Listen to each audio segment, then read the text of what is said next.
Good morning, everyone, and welcome to MindSpeak. It's a real pleasure to be hosting our first MindSpeak of the year and to have such distinguished guests. This event today is being co-hosted with Safaricom. I've known Sanda, who's going to be our first speaker, since he launched her first sustainability report. That report contains enormous amounts of data points. It's really been at the forefront, I would say, of private sector understanding of this important subject. And I think, it comes down to champions within organizations quite often. And Sanda has been a champion of this agenda since I've known her. And I'm very proud that today she's found fit to come and jointly co-host Eric with me. Sanda is a passionate and incorrigible believer in the role of business in delivering both purpose and profit. She graduated with a master's degree in public policy and economics and had a firm conviction to be part of transformation in the world of development. Quickly realized that policy without practice wouldn't make sense. Spent her first 11 years of her career working in the NGO sector and the United Nations, starting off in Care International in Somalia and moving to UNDP Somalia, leading programs in diverse areas such as environmental conservation, governance, demining landmines. Some highlights from her time in Somalia include being part of the team that delivered Somalia's first United Nations Human Development Report, which was used extensively to guide development funding to Somalia and starting up some of the first ever reproductive health programs in Somaliland. After a 5-year highly insightful sojourn donning a hijab in Somalia, Sandra moved on to a Pan-African NGO that focused on women's health and rights, covering 40 countries in sub-Saharan Africa. Provided technical advisory for service delivery, governance, and advocacy, and enjoyed the challenges of working in and through 40 countries across Africa over a further 5 years. In 2008, Sanda joined Safaricom, clear desire to drive corporate contribution to the development and sustainability agenda through technology, innovation, and partnerships. She's proud of the contributions that Safaricom has made in terms of pioneering the integration of the Sustainable Development Goals in their business strategy and the delivery of the first ever true value reports for an African corporate, both of which are of immense interest to investors. Sanda leads the Corporate Responsibility Department that coordinates the integration of the SDGs, sustainability reporting, technology for development products, and the Safaricom and M-Pesa foundations. She is continuously excited by the fact that the corporate responsibility agenda is a future-oriented one, addressing key material issues such as climate change, human rights, governance, anti-corruption, all through a business lens. When not at Safaricom, you will likely find her thinking deeply about whether she should attempt to climb another mountain after having conquered Mount Kilimanjaro. Whoa! Reading a good book, and Eric has written 3, but I haven't read them yet, Eric, or sampling Nairobi's evolving restaurant culture. Sanda Ojiambo.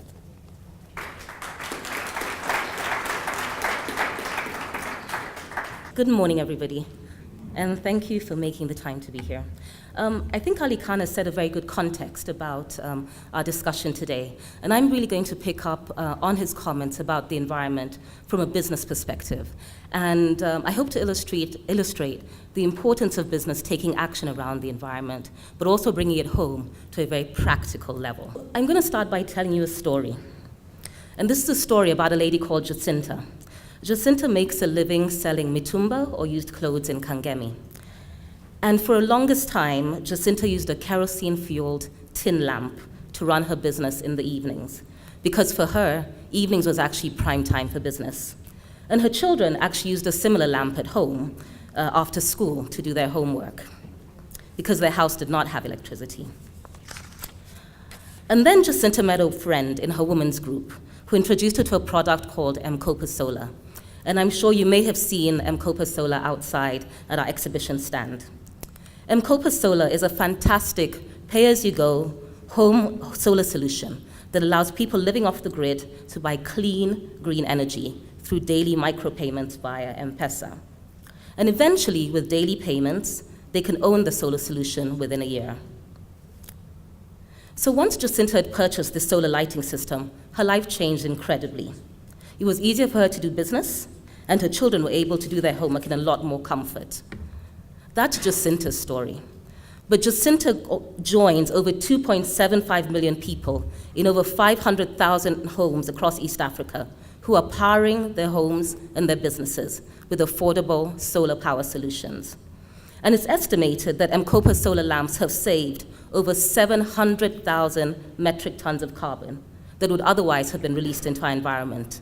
So please remember that figure, 700,000 tons of carbon, because I will come back to it. And there may actually even be a test. And yes, M-Kopa fulfills its purpose, but it's also well on the way to being a highly profitable business. So Jacinta's story, as micro as it may seem, brings to life how businesses can partner to tackle some of the world's most pressing issues.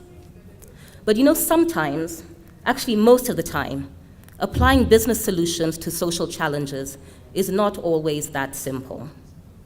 And this reflection is what has shaped my comments today, which I've titled The Unseen Threat to Business. And I said this to Ali Khan, and he thought it was highly mysterious, but here we go. So, you know, in business, we often count the things that we can see and the things that we do. We count in terms of costs and benefits. But how often do we count what we cannot see? And so in spite of the great gains that we have through industry, through technology, through trade, and through movement, the world continues to become more unequal and more divided. And that's, again, something that we don't really count. And this, ladies and gentlemen, is because the way that we collectively do business is highly unsustainable. And our current economic model is highly flawed. It's so flawed that it's actually estimated that if we continue growing on this trajectory, we'll probably need another planet or two to sustain our current consumption and production patterns. Now, you and I know, unless Richard Branson or Elon Musk really speeds up that space exploration thing, it is highly unlikely that we're moving to another planet, right? So, in my view, the biggest unseen threat to business, it's not our actions, it's actually our inactions, the things that we do not do. And I'm going to talk about these inactions from two fronts.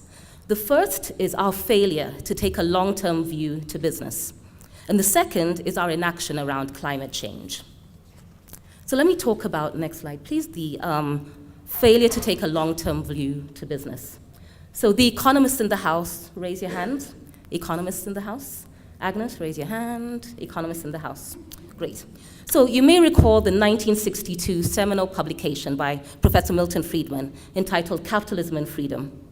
Friedman was best known for his theories around free market capitalism. And according to Friedman, the business of business was only business. Business existed to deliver the highest possible shareholder gains. But on the contrary, I believe most of us know that business has to do just more than business. My view is that business really needs to work towards positively influencing and driving societal transformation, but through its products and its services. And history shows that businesses that have survived macroeconomic shocks, political upheaval, heightened consumer awareness, are those businesses that place values over value. Values over value. And these are businesses that take an ecosystem-wide approach and a longer-term view to society. And this is not about philanthropy. It's not about doing good, and it's not about being responsible. Those are fantastic concepts, and they have their time and place. But real transformation comes from having businesses that have a business strategy that looks both at their positive externalities and their negative externalities. It's also about asking the question, what do I need to do to ensure that my business will still be in business for the next 100 years? Not only for the next quarter or for the next annual reporting cycle. But where are we today? We're driven by quarterly reporting. We're driven by shareholder imperatives. We're driven by the desire for short-term profitability. And as such, business as a whole is short-term in nature. And what does this mean? People don't trust business. There's heightened consumer activism. There's environmental pollution. We're depleting our natural resources. We're increasing inequality. and it's also driving corruption. But the good news, because there has to be some good news, right, is that every one of us and every one of our businesses can play a role, and that's what I'm going to talk about. For me, nowhere is this more true than in Kenya, because with our new middle income status and our aspirations to become a manufacturing and service hub, we're fortunate because we're not bogged down with the legacy of centuries of unsustainable industrialization to fix. We're actually at a point of inflection as a country. Do we take the path of GDP-driven growth, or do we take the path of inclusive and green growth? And while policymakers and governments have an important role to play, I firmly believe that business can also make a difference in this area. So Kenyan businesses, be they micro, small, medium, or large corporates, in the long run, cannot afford to not take action around future-proofing their business operations and looking at business sustainably. And there's a compelling economic case to do so. There's a 2017 report that was released by the Business and Sustainable Development Commission. Copies are available outside. And it talks about how doing sustainable business in Africa will open up at least $1.1 trillion and create over 85 million jobs just by doing sustainable business. And asset and fund managers are taking positions too. Just this month, Larry Fink. Larry is the CEO of BlackRock. BlackRock is one of the world's largest fund managers. He wrote a New Year letter to companies. And he said to them that companies need to start asking some fundamental questions, such as, how are we managing our impact on the environment? How are we adapting to technological change? How are we creating a diverse workforce? How are we training our workforce for the future of work? And Larry Fink's letter further says, without a sense of purpose, no company, either public or private, can achieve its full potential. And, very interestingly, that BlackRock can now choose to sell the securities of a company if they're doubtful about its strategic direction or its long-term growth.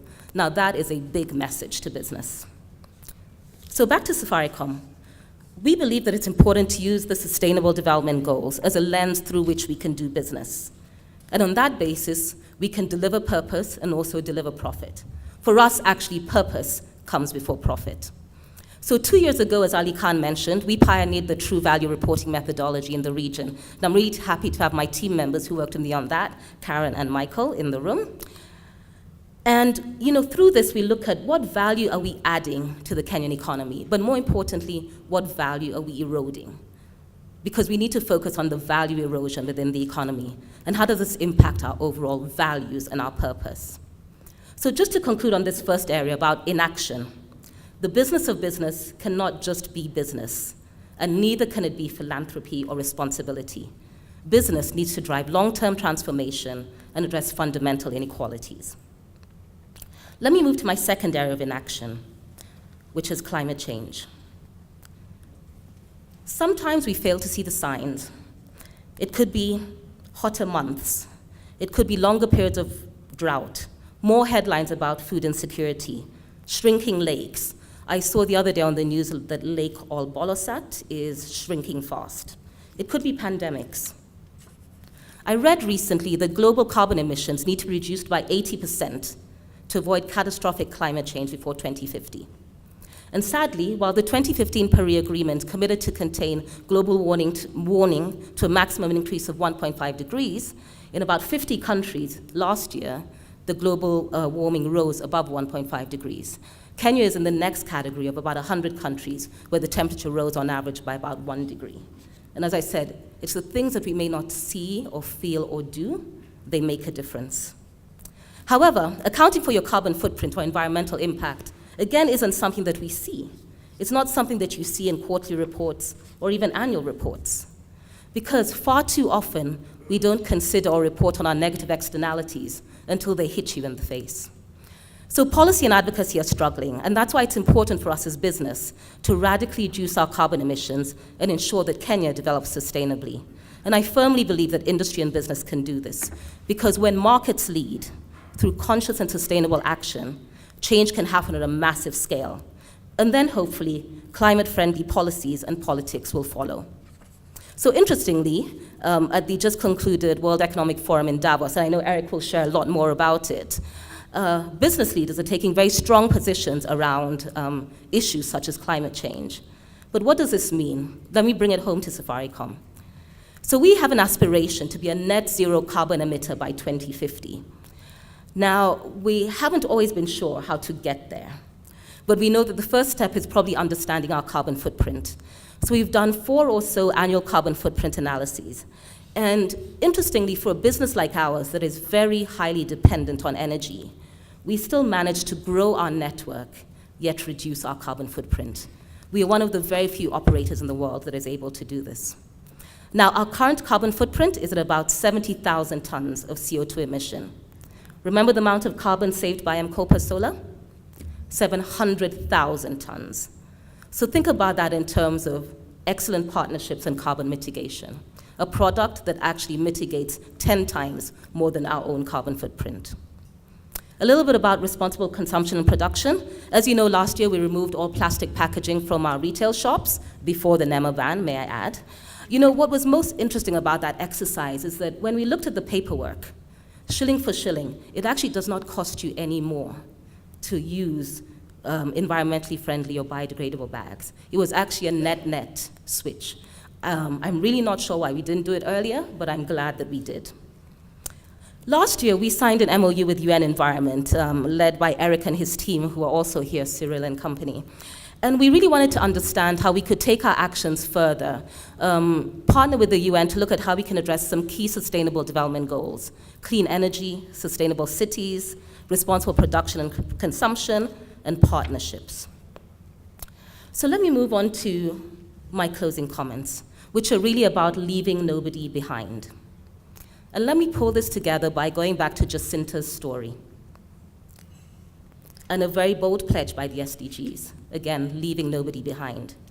From a global perspective, who have we left behind? We've left behind 700 million people in extreme poverty. We've left behind 200 million people, including many youth that are jobless, and 65 million people who are forced from their homes. This also includes many millions of Kenyans living below the poverty line, and many millions who do not have access to stable energy sources. And that includes, or included Jacinta, until she found M-Kopa solar. But too often, being left behind also means that you're invisible in data. You're invisible in the statistics that define problems, that plan solutions, and that monitor progress. Just 2 days ago, Melinda Gates was in Nairobi and launched an exciting 2-year global program about how we can conduct extensive research on using technology and development to truly impact those who've been left behind. Because, you know, technology is doing a lot. Big data will tell us where the vulnerable and the marginalized are. Machine-to-machine solutions can help move products from one place to the other. But sometimes it's the very simple technology that delivers that change at the bottom of the pyramid. A very simple technology, like M-Kopa solar, or like our very own M-Pesa. I think we've made a start. We can do a lot better. But some of our homegrown solutions are really bridging climate change, climate inequality, and inequality gaps. I have a 5-part call to action, 5-point part call to action. And this applies to micro businesses, small businesses, medium businesses, and large corporates. The first is that we really do need to take a long-term view of our operations. When you have a CEO and a CFO whose noses are ground in their reports, they will never know what the negative externalities are. We all as businesses need to be very clear on what we do as that generates positive externalities and negative externalities. We really need to understand the total impact of our businesses on the environment. We also need to do better at understanding the dynamics of those who are left behind. Statistics tell us that 1% of the world has the same wealth as 99% of the world. Most of our businesses are geared towards doing business with that 1%. We need to do more business with the 99%. And through that, we can address important issues such as climate inequality. I think we all need to end the fixation with, what is the next big thing for business? And we need to ask the question, what is the next big thing for humanity? And what products, services, and solutions can we develop? And there, I think we will make change. And finally, I think we need to find better ways of partnering with non-traditional partners, such as the UN and other environmental agencies, to really generate products and services that secure our mutual future. So if I go back to Jacinta's story, if the companies that came together to create M-Kopa Solar only had a short-term view, we'd have seen Jacinta as a lady who could only afford 50 shillings a day for her energy. Jacinta would not be our typical customer. But M-Kopa Solar, ourselves, a couple of part manufacturers, took what was then a bold view to address somebody who was only willing to spend 40 shillings a day on our product. And what we've done, ladies and gentlemen, again, is build a growing customer base and also remove 700,000 tons of carbon from the environment. Thank you very much.